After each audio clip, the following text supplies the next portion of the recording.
Hello BookTube, I'm Jonathan, and today we are going to be talking about some banned science fiction books.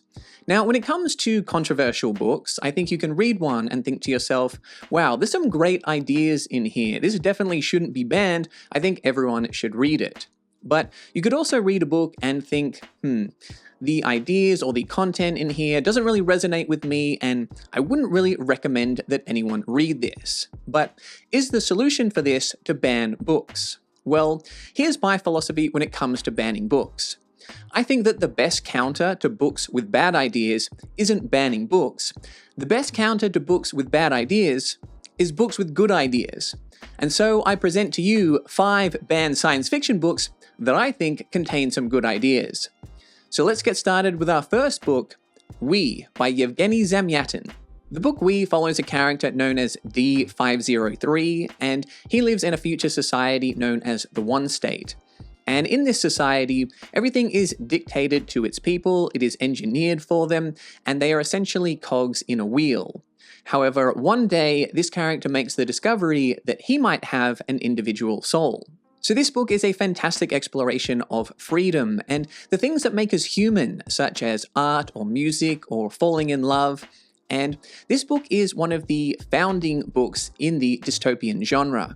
I'd argue books like 1984 by George Orwell or Brave New World by Aldous Huxley wouldn't have existed, or at least not in the exact same way that they came to exist, without the influence of Zamyatin's We. However, this book almost never came to be itself. Zamyatin wrote this book across 1920 and 1921, but it was banned by the Soviet censorship board. So he wasn't able to get it published until he was able to get a manuscript to the United States, where it was translated into English and then published in 1924. So I think this goes to show how important this book was, because the stakes were high for Zamyatin himself as a person, because he wasn't just facing a loss of sales or income, he could have actually been jailed or even worse for this book's anti-authoritarian themes. And it also just goes to show how important this book is within the history of the dystopian genre.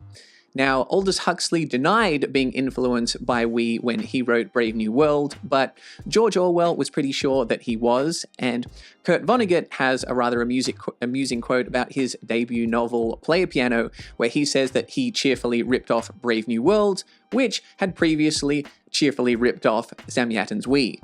So these books are still being enjoyed today, and not just because of their literary value, but because of their thematic relevance as well. And this might not have been the case without Zamyatin's efforts to avoid censorship. Up next we have Slaughterhouse-Five by Kurt Vonnegut.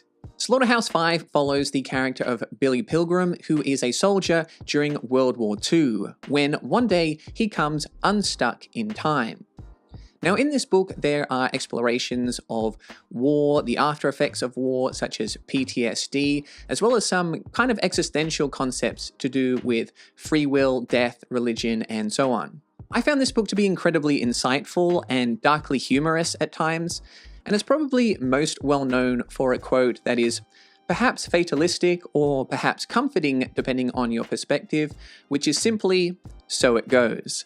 So this book was challenged and subject to bannings in a number of states due to its language, sexual content, and supposed anti-war and anti-religious themes. Now, just quickly, when it comes to schools or parents and children, I think when it comes to content such as sex or violence, it's totally reasonable for parents to want to make decisions in terms of what their kids should read at a certain age.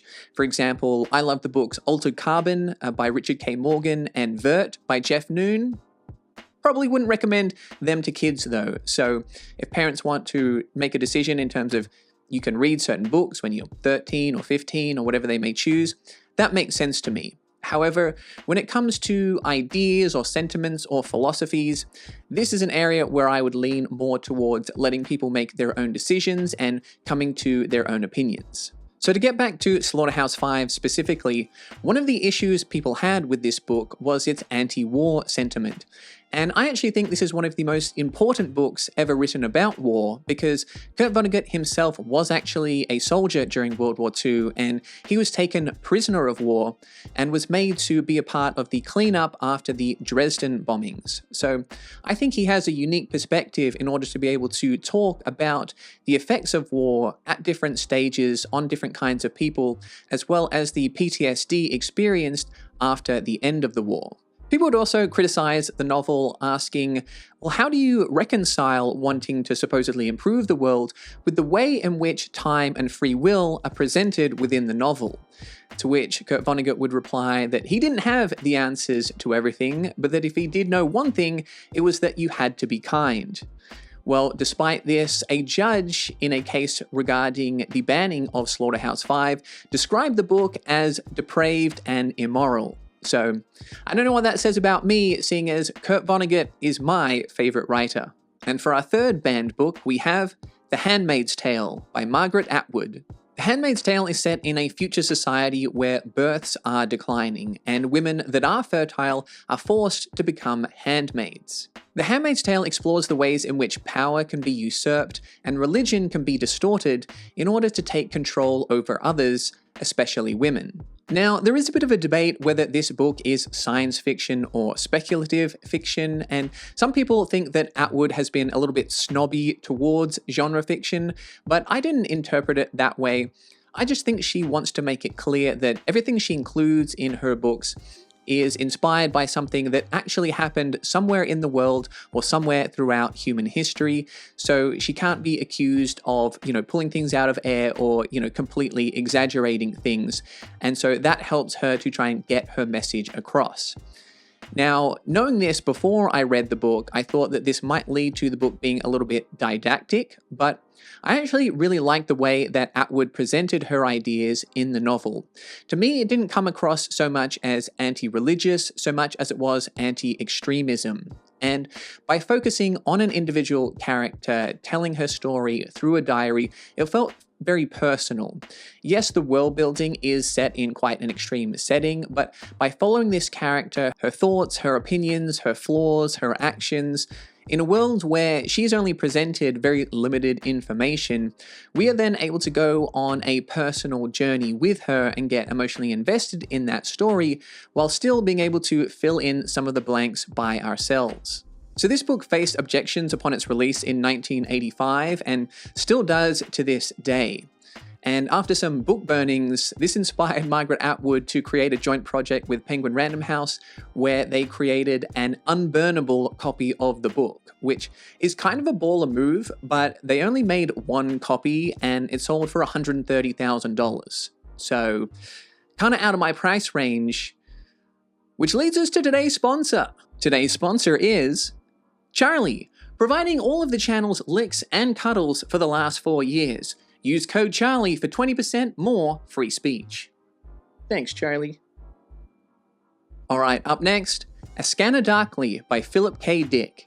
A Scanner Darkly tells the story of an undercover narcotics agent who is trying to track down the supply of a substance known as Substance D, which is an addictive drug which ends up separating the two hemispheres of users' brains, causing disorientation and eventually brain damage. A Scanner Darkly is a classically surreal PKD book, and it explores drug use as well as a police surveillance state, as well as playing with some interesting ideas to do with identity and memory. As of now, I have read 12 PKD books, and A Scanner Darkly is my third favorite. So while I might recommend it, this book has received objections due to its descriptions of illicit drug use. And I think this would be a good example of the phrase that to depict isn't necessarily to condone, because this book is so anxiety-inducing, it's paranoid, it's unnerving, it's unsettling, just the uncomfortability of never knowing who's telling the truth, what is real, the mental illness, the way it's described in the book.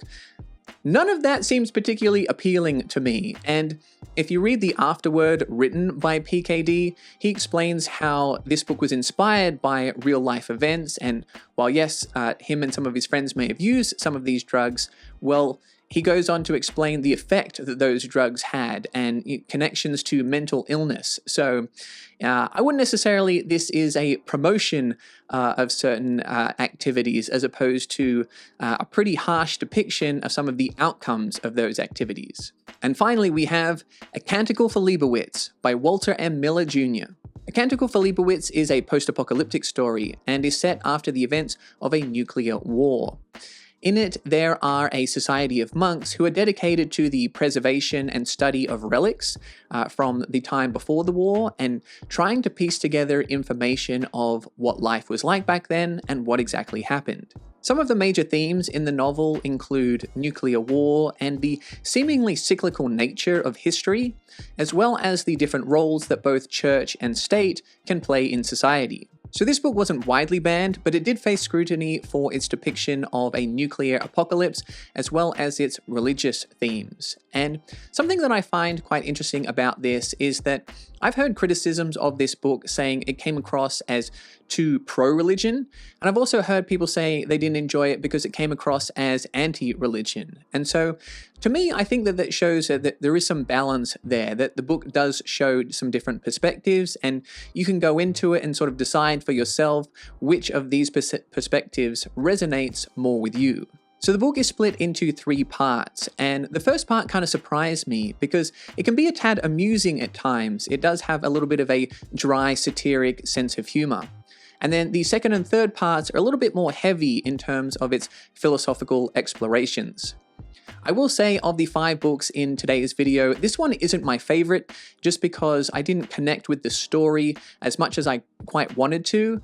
Although I would say this is a good example of trying something for yourself, because even though it didn't quite hit for me, I think if you were looking for something that focuses on the nature of history and philosophy and religion, then I think this one could work quite well for you.